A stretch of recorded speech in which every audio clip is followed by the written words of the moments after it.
What's up, everyone? Matt Gajewski here.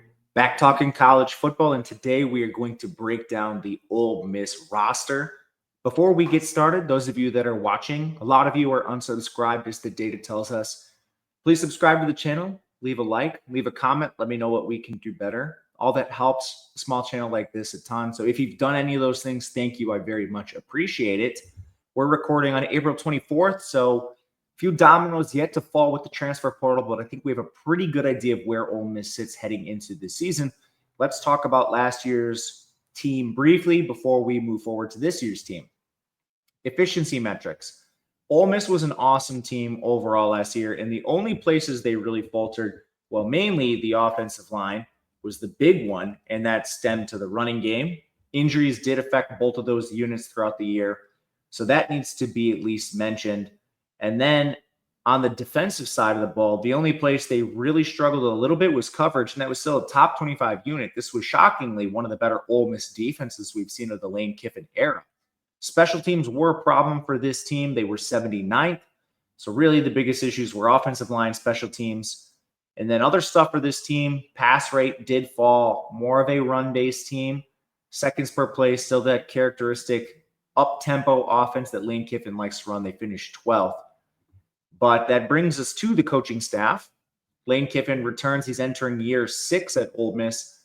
44-18 record, double-digit wins in 3 of the last 4 seasons. Has not been able to chase down that pesky playoff berth.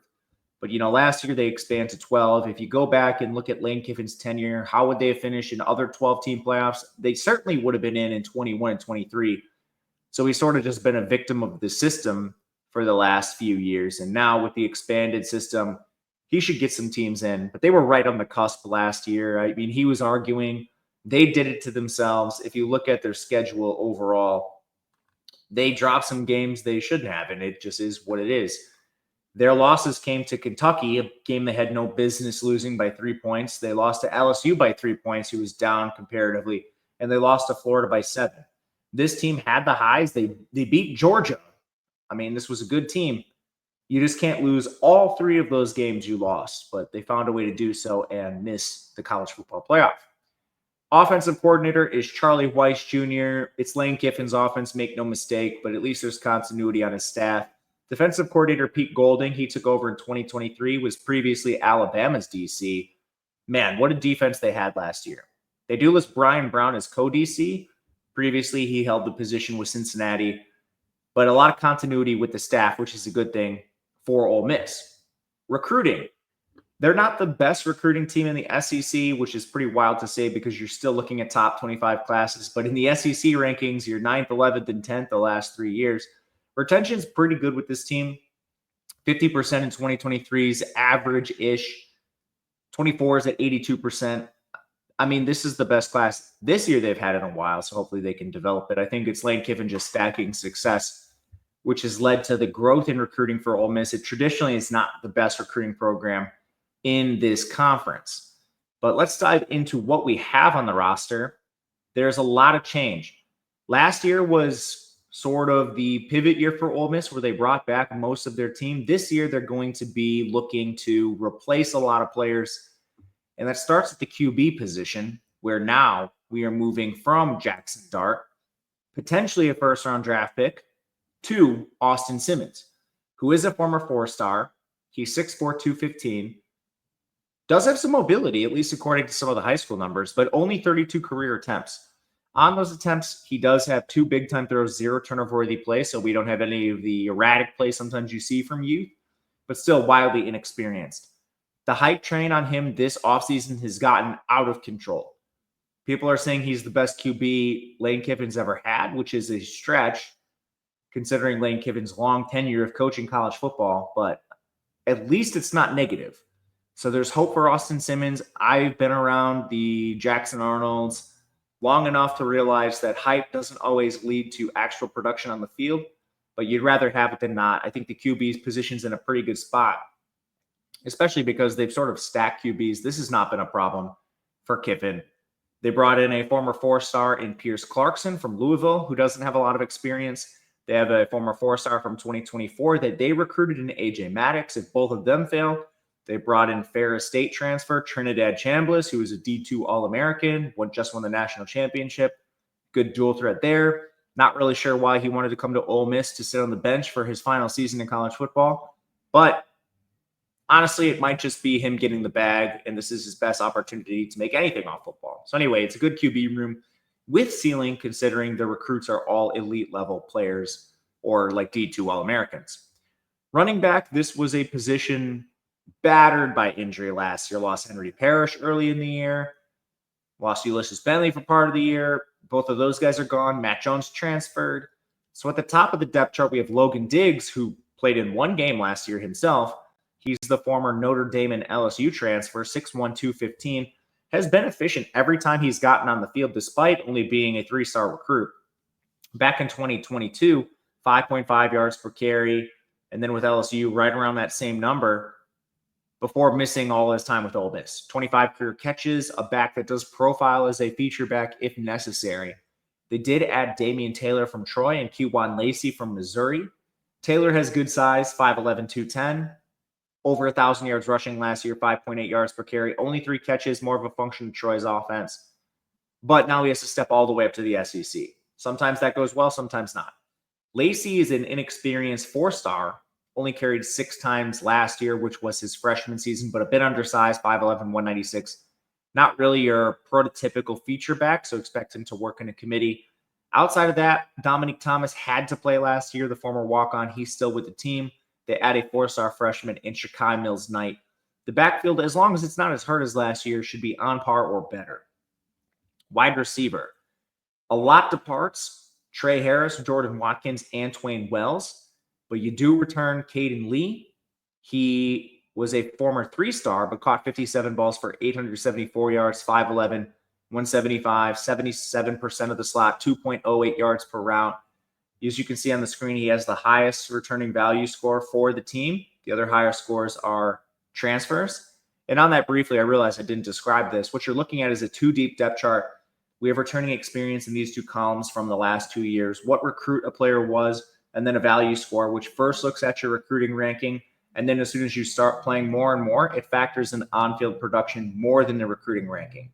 All this stuff over to the right is either incoming transfers, departing transfers, and then we have offensive and defensive departures way on the far right, so you can see where they lost players. A lot of this for Ole Miss does come at receiver. But as far as the Caden Lee stuff goes, very good returner, even though he's a former 3-star prospect. The Trey Harris injuries last year, kept getting injured, really let him benefit and get some experience on the field. As Lane Kiffin likes to do, he turned to the transfer portal for a lot of other players. Dezon Stribling comes in from Oklahoma State, previously of Washington State. Harrison Wallace from Penn State. Traylon Ray from West Virginia. Caleb Odom from Alabama. Deuce Alexander from Wake Forest. Starting with Stribling, 6'2", 200 pounds, has been efficient every time he's gotten on the field. Last year with Oklahoma State, played in the perimeter, 882 yards, 2.44 yards per route is very, very good. He should be a starter. Harrison Wallace had a sneaky good year with Penn State, 6'1", 198, former 3-star, 723 yards, out wide receiver 89% of the time, 1.93 yards per route is better than I thought it was going to be, considering what we saw from Penn State's wide receiver core at times last year. In the depths, Odom was a 4-star in last year's class, only caught 7 passes, but he's 6'5", 227. Traylon Ray from West Virginia is a former 4-star, 28 catches last year for 426 yards before he got hurt. He was in and out of the slot at 6'1", 195, 2.04 yards per route, very good for him too. And then finally, you have Deuce Alexander, who played in an inept Wake Forest offense, mainly a slot receiver, but only 1.63 yards per route. He's someone that probably needs a little bit of work, but overall, the top end of this position is very good. In the depths, they do have a lot of elite recruits, another good position for them. 5-star Caleb Cunningham comes in. 4-stars Winston Watkins, Samari Reed are coming in. They still have JUCO transfer Isaiah Hartrup for good measure. I mean, there's so many good players on this roster. You could very well argue maybe one of them transfers, but this is going to be up there for one of the best receiving corps in the SEC more than likely, where they're not playing transfers of elite caliber, already developed players on the roster. You're looking at elite recruits now with like 5-star receivers coming in. Phenomenal receiving group for Ole Miss. And at tight end, I think this is also a good group. You lose Caden Prieskorn, but you return Virginia Tech tight end Daquan Wright because of the receiver injuries last year. They actually ran some 12 personnel stuff. Daquan Wright caught 27 balls, 394 yards. He's 6'4", 255. Not the best blocker, but a good transfer that came in previously. And then this year they added Luke Haas from Arkansas in conference, 6'3", 241. Last year he saw his numbers take a step back, only 324 yards. Good blocker, though. His best season came in 2023, which unfortunately was shortened due to injury. But those two topping your tight end depth chart is a very good place to start. Offensive line, Ole Miss loses 6 of their top 7, but that might not be a bad thing necessarily. This unit was awful. It was the weakest link on the entire team. So perhaps things are a little better moving forward. And that begins with their only returner, Diego Pounds, at left tackle. He's originally a transfer, came over from North Carolina, has started the last 2 years, allowed 24 QB pressures, basically was an average starter for this team. He wasn't a weak link. Nothing else is certain, so I think he probably is your left tackle. They do have some options. We'll get to them. Left guard's probably Patrick Kutas, the Arkansas transfer. Injured last year after 4 games, but started the year before. Has continually grown. Good pass blocker. He should be a clear starter. Center is up in the air. I think Bryson Sanders is your most likely candidate, the former 4-star. Only 69 snaps to his name, but everything seems to indicate he's the favorite for the job, so unknown at center. Right guard's a little unknown. Probably your favorite is UAB transfer Delano Townsend. Played left guard at UAB, but did start 1 game at right guard. Not the best run blocker, but good pass blocker. 15 pressures allowed. Big jump in competition from UAB for Delano Townsend. But there's not many other proven options.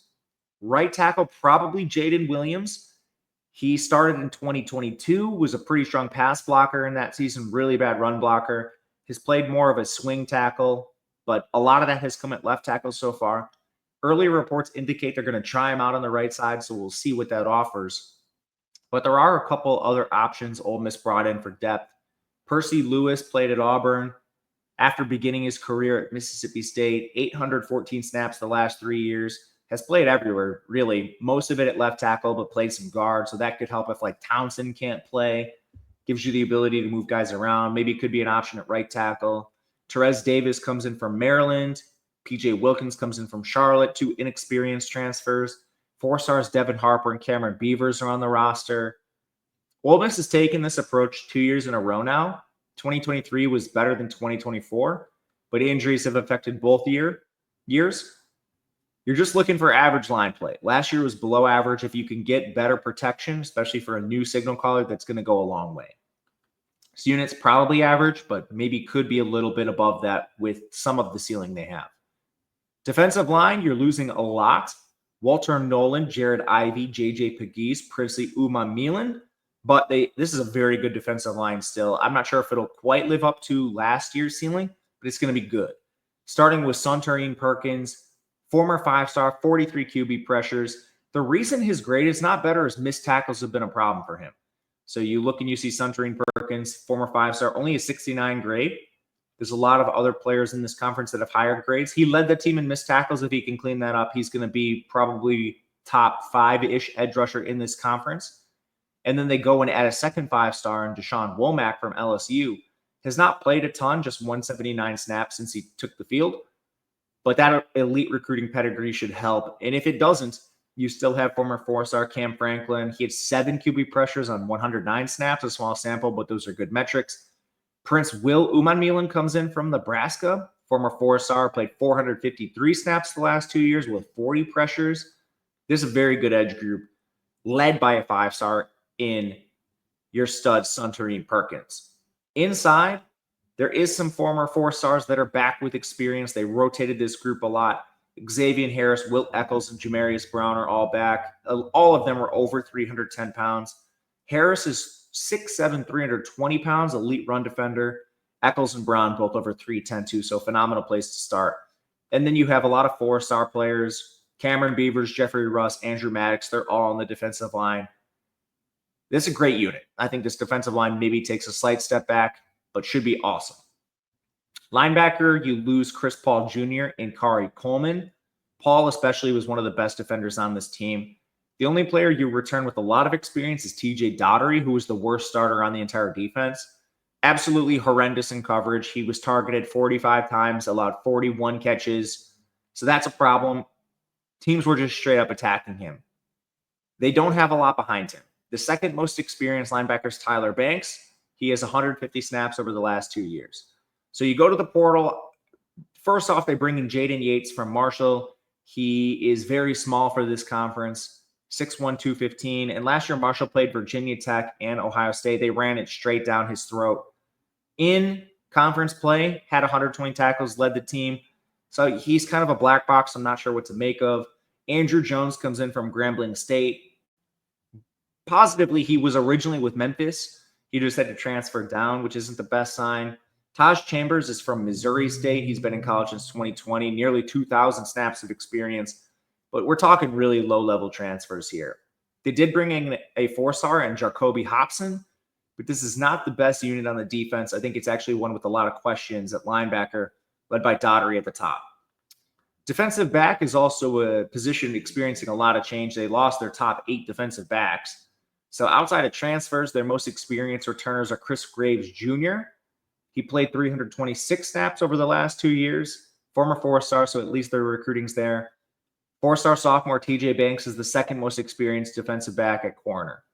I think one of them is going to be a starter, but outside of that, you're probably looking at transfers. Maybe both of them will start. Jalen Braxton comes in from Arkansas. He got hurt in week 2 last year, but was a previous starter. Good coverage numbers for him, 39% completion percentage allowed. Ricky Fletcher comes in from Alabama. He was hurt all of last year, but posted above average numbers in 2023. Antonio Kite comes in from Auburn. He was hurt a lot last year too, only got 196 snaps. At least one of those guys is probably going to have to start. We'll see. At least the position's pretty deep. You're just really short on experience. Luckily at nickel, they did bring in Washington straight transfer, Kapina Gushikin. 1,263 snaps the last 2 years, largely playing nickels, 6 PBUs, only 353 yards allowed. This is a position of strength. They also have former 4-stars Nick Cull and Mason Dunn, who may be factoring right away. Some questions, but should be a pretty decent secondary. At least Gushikin from Washington State gives you something to fall back on. Safety is a position of relative weakness. I think they may not be done in the portal. Sage Ryan is there from LSU. Started the last 2 years. Biggest struggles came in the run game for him. Like, Yates at linebacker. Sage Ryan is just undersized. He's 5'11", 201 pounds. So at safety, that's not the biggest guy. They bring in a 4-star Tavoy Fegan from Clemson. Only 9 snaps, but he's now a sophomore. Safeties for youth, Cortez Thomas, Ladarian Clardy, Keon Young. It's an inexperienced unit. It kind of just is what it is. They're going to need to be coached up. It's young. They lost most of the guys from last year. But the recipe is there for this unit to succeed. There's a lot of good youth, highly recruited youth, transfers to paper over where you can't get the development right away. At kicker, they had Western Kentucky transfer Lucas Carnero, the 5th most efficient kicker in college football last year. Made all of his extra points and missed only 1 field goal. He's a 2-year starter. Elite place to start for kicking with Ole Miss. That brings us to the schedule. Let's talk about what this roster can potentially do with the turnover they have. First up, it's an interesting non-con schedule. You play Georgia State, Washington State, the Citadel, and Tulane. So there's a really good chance Ole Miss is 4-0 in these games. But the only real cupcake, in my opinion, is the Citadel, probably Georgia State. But then they should win against Washington State and Tulane, but those are not as easy as some other non-conference games. Their conference schedule is not the most difficult. I think they are kind of a winner in the SEC conference schedule overall. They dodge Texas, Alabama, and Texas A&M, along with an improved Auburn. They do play Georgia and Oklahoma, and those are their 2 toughest road trips. At home, Florida and LSU were the toughest home games, but they play 3 bottom feeders, Kentucky, Mississippi State, and Arkansas. So I think you're looking firmly at a bowl team here, and then their ceiling is really going to be decided by how they can replicate last year's production. How does Simmons do at quarterback? He's dealing with awesome weapons, so can he just get the ball there? Can the offensive line, the rebuilt unit that it is, hold up in pass protection and be better run blocking? They were horrible last year, so the turnover is not necessarily a bad thing. Defense, you have to replace a lot of production. The biggest concerns are at linebacker in your secondary. Can you live up to last year's top 25 rankings across the board? And luckily, schedule being somewhat forgiving will help you. You have a nice runway playing 4 of the weakest teams on your schedule to open the year before you play LSU, and that's at home. You don't really play the true meteor schedule till the latter half, which should benefit Ole Miss. But that'll do it for us today. Thank you guys for watching. Up next, we have Auburn. Until then, good luck. Thank you guys for watching. We'll see you again next time.